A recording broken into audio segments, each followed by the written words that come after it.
So I'm Matt Welch, the State Director of Conservative Texans for Energy Innovation, and we're out at the Cactus Flats Wind Farm in Concho County, Texas. Renewable energy is a lifeline. It's an economic lifeline to rural Texas. It brings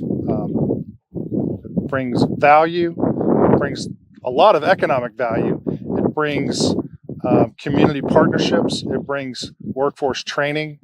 It allows young people to get the skills they need to perhaps stay in their own hometown for a career rather than leaving.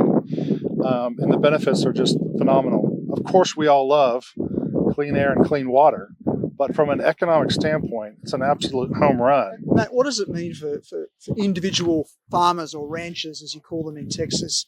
What does having wind turbines on their ranch mean for them and their families?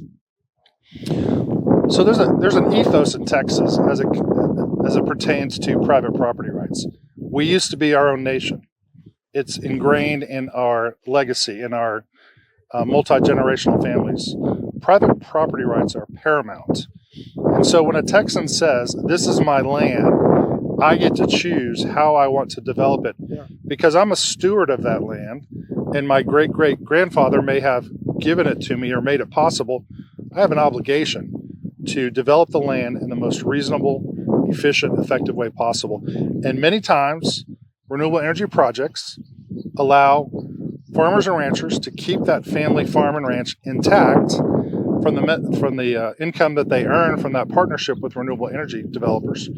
They're able to keep the family farm and ranch intact and to develop new revenue streams or new economic opportunities in adjacencies or throughout the region. And Matt, we're here at the Stony Lonesome Ranch in Concho County today, and there's still cattle here, so they can both continue their agricultural and rural business as well as host renewables? That's absolutely right.